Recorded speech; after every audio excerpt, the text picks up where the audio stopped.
Up. What's up? What's up guys? What's up vlog? Welcome to my guys. Ganda namin. Congrats ha.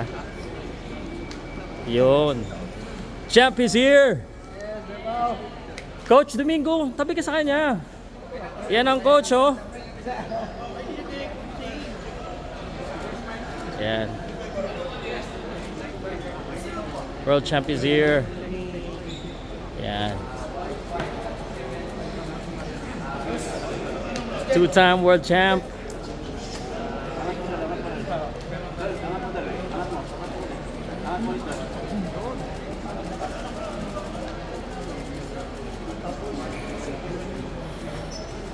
you go. So proud of this guy.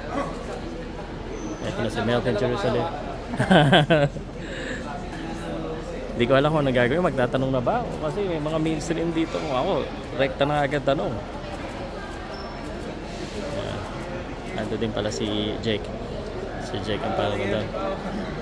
Congrats bro. Congrats. I'm so proud of you. Kailan ba yung tanungan? Kasi may mga kasabay natin may stream eh. Ay, lapit ka daw. Lapit ka. Okay. Lapit. Yan. Presto. Teka lang. Nalagay.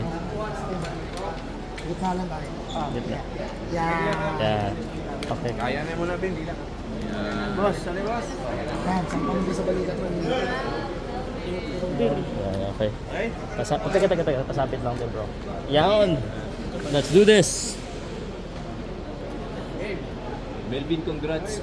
Last year, wala tayong world champion, tapos ikaw yung nakasira na sumpa na yung this year, ginawa mo ulit. Ano yung feeling? Una sa lahat, salamat ako sa Panginoon. Hindi kaya tayo ulit ng chance na makalaban ulit sa Japan ng World Championship. Hindi kayo sa atin. Dati, sa 2023, ako yung naging World Champion sa Pilipinas. At ngayon na naman, binigay sa atin yung WBC, yung naging World Champion ulit sa Pilipinas. Maraming salamat. Gaano kahirap yung ginawa mo paghahanda para sa laban na to? Training talaga namin i-coach 100% talaga yung ginawa namin kasi dayo tayo sa Japan at saka umabot ng round, hindi na tayo aasahan na manalo tayo eh. Yun yung kalabasan ng decision na kuha natin na knockout tayo ng dalawang beses. Ngayon, umabot ng 12 rounds, manalo tayo. Nung third round, nababagsak mo siya. Ano yung nasa isip mo noon na kaya mo na ba siya pabagsakin para matapos na to? Yun ang nangyari sa third round, hindi ko inasahan yun na ganun siya. Kasi alam namin yung mga Iguga brothers ay napakatibay na boxer. Lalo na ngayon sa mga Hapon. Kasi prime nila ngayon. Ginawa lang namin yung training namin ni coach. In-apply ko sa laban. Kaya yun yung nangyari. Sa 6th round, paano ang bagsak niya? Ano mo na, ano yung chance mo na nakuha na yung world champion championship doon na sa balikat mo? Ano na yung nasa isip mo ng time na yun? Medyo ramdam ko na sir yung pero habang nasa ring pa, hindi pa natin alam talaga yung laban kasi baka ganun, last round, ganun, samaan pa tayo. Kaya walang kumpiyansa pa rin kasi.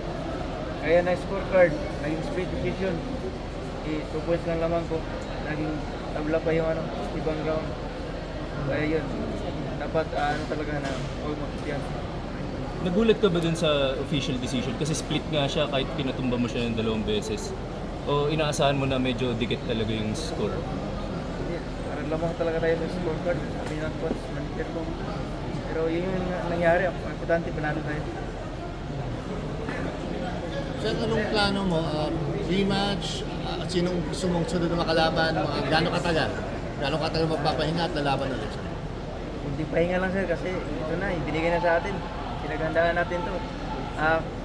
Yung plano namin sa manager namin at promoter coach, baka mag-unified sa kapatid nila, Iguga brothers. O baka rematch kay Colasso, unified din sa WBO. Sa Japan uli yun kung sakali. Nakadepende sa manager. So, kumusta naman yung sakripisyo kasi yun nga, Holy Week, pero fight week mo, so parang malayo ka sa pamilya mo, pero yun nga, kahit na wala ka sa pamilya mo, nagbunga yung paghihirap, yung sakripisyo ng the Holy Week and you won the title. yun nga sir, ginawa ko lang yung best ko. Yun talaga yung buhay boksingero. Kahit New Year, Pasko, gano'n, Holy Week, kahit malayo sa pamilya, isipin na lang na para sa pamilya to, para sa future. Kaya sikapan na talaga rin. So ngayon na nakuha mo na yung title, makakapag-banding sa pamilya mo this week. Makauwi na sa amin sa probinsya. Ako na Melks, ang alam ng karamihan, there's a curse in Japan pero hindi applicable sa'yo because unbeaten ka sa Japan at yung dalawang world titles mo kasama yan sa Japan mo nakuha. Ano bang special sa Japan para sa'yo at bakit kayong karamihan ng Pinoy talo doon, ikaw panalo? Parang pag sa Japan ako lalaban sir, parang hindi tayo mag-behind sir kasi parang hometown natin eh, ang daming supporters doon. Lalo na mga Pilipino doon, marami din. Tapos yung manager ko, kasi hapon yung ano niya, husband niya, saka doon din yung girlfriend natin. Ako din. Ayan, sobrang saya lumaban doon. Ito sa pangalawang title mo, yung unang title mo hindi mo na depensahan. Ito sa pangalawang title mo, at gaano ka-importante ngayon sa ito at gaano ka-importante na madepensahan mo ngayon? Lalo na, dalawa yung naghahamon sa'yo, si Collazo at yung kapatid na tinalo mo.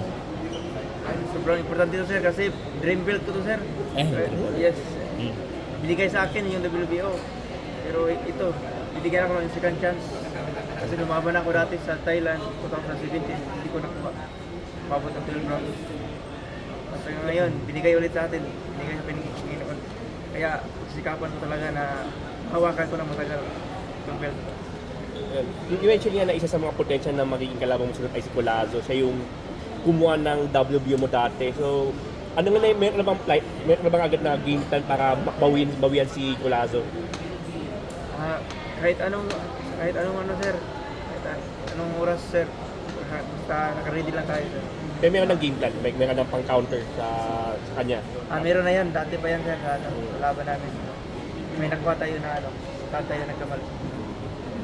Sir, anong reaction mo ikaw tinanghal na Boxer of the Year dun sa Pacquiao Elorde Awards? Sobrang saya kasi first time ko naging world champion. Kaya sobrang saya kasi nandun yung lahat ng mga boxers, mga bigatin na favorite boxer natin, lalo sa Manny Pacquiao. Nakuha mo na personally yung tropeya mo kasi last week nga wala ka dahil sa Japan ka. Ngayon, pwede mo na makuha yung tropeya mo. Nandun siya. Ano na? Nandun siya. Okay, siguro, bilang nag-iisang world champion ngayon ng Pilipinas, I'm sure you're proud. Is it, anong pakiramdam mo na ikaw ngayon ang tinitingilanan lahat sa boxing? Nag-iisa ka sa taas. Sir, sobrang saya sir kasi gaya ng dati, walang world champion. Binigay ko lang yung best ko, tapos sinisip ko na walang world champion. Dalag-dala ko yung flag sa kahit sa laro ko, nilagay ko sa harap para makita ko palagi na gusto kong makabawi tayo para sa atin, ibigay ng Panginoon, ibigay sa atin. Sa mga Pilipino na lalaban pa sa Japan at lagi tayong talo, anong mensahe mo sa kanila para manalo rin sila kagaya mo? Sa mga Pilipino na gaya kong singero, magsikap lang talaga tayo kasi tao lang din sila, nasasaktan lang din sila. Yung sa kanila lang talaga, grabe mag-training yung mga hapon, kahit yung ibang boxer. Kaya sana mag-improve tayo sa training para mapantay natin sila. Thank you.